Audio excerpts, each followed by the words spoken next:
Hello friends, welcome back to my channel. আজকে আমি pillow cover cutting করে আর stitching করে দেখাবো। তো চলুন ভিডিওটি শুরু করা যাক। এখানে পিলো কভার বা পাশবালিশের কভার, এখানে আমি একটা ব্লাউজ পিস নিয়ে নিয়েছি। আপনাদের বাড়িতেও যদি এরকম ব্লাউজ পিস থাকে এক্সট্রা, তাহলে আপনারা সেটা দিয়ে পাশবালিশের কভার বানিয়ে নিতে পারেন। তো এখানে ঝুল ছিল 38 ইঞ্চি। তো 38 ইঞ্চি আমি দাগ দিয়ে নিয়েছি এবং সেখান থেকে একটা লাইন টেনে নিচ্ছি। তারপর এখান থেকে যে কাপড়টা আমার বাড়তি রয়েছে সেটাকে আমি কাটিং করে নিচ্ছি। তো কাটিং করে নিয়েছি। এটা হচ্ছে পুরোটা লম্বা আমার পাশবালিশের কভার করার জন্য। বা এরপর চওড়া হচ্ছে 15 ইঞ্চি। তো আমি 1 ইঞ্চি এক্সট্রা নিয়ে 16 ইঞ্চি কাপড় নিয়ে নিয়েছি। তো এরপর আমি যে পাশবালিশের কভারের একটা সাইড গোল একটা কাপড় দেওয়া থাকে সেটাকে কাটিং করে নিচ্ছি।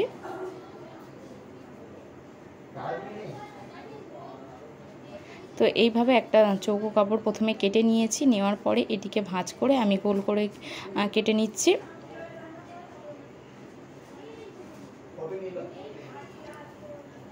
তো এই কাপড়টা আমার কাটা হয়ে গেছে। এরপর আমি আপনাদেরকে স্টিচিং করে দেখাবো কিভাবে পাশবালিশের কভার স্টিচিং করতে হয়।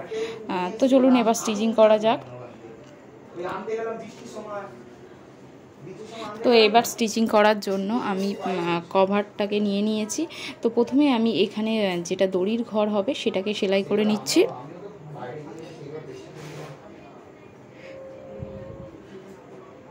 তো এখানে একটা ভাঁজ দিয়ে, যেহেতু এখানে সুতো উঠবে না তাই জন্য আমি একটা ভাঁজ দিয়ে সেলাই করছি। আর যদি একটা মুখ ছাড়া থাকে বা সুতো ওঠার প্রবলেম থাকে তাহলে আপনি ডবল ভাঁজ করে সেলাই করতে পারেন।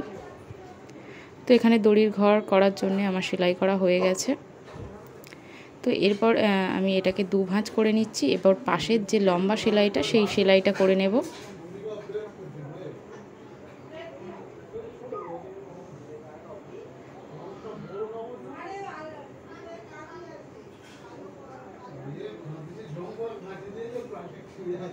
তো এই লম্বা সেলাইটা আমার হয়ে গেছে।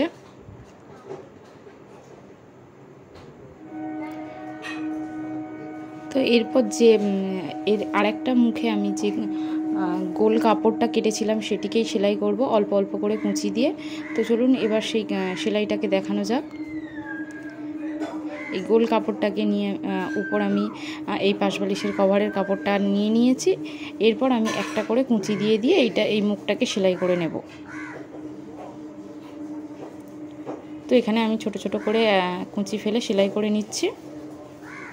তো তাহলেই হয়ে যাবে আমার পাশবালিশের কভার। তো ভিডিওটি কেমন লাগলো অবশ্যই কমেন্টে জানাবেন, আর চ্যানেলটিকে সাবস্ক্রাইব করবেন আর লাইক করবেন। তো এইভাবে সেলাই করলে পাশবালিশের কভার তৈরি হয়ে যাবে। আর আপনাদের বাড়িতেও যদি এইরকম ব্লাউজ পিস থাকে তাহলে আপনারা এই পাশবালিশের কভার বানিয়ে নিতে পারেন। তাহলে আপনাদের একটা জিনিসও হয়ে যাবে আর কাপড়টাও নষ্ট হবে না।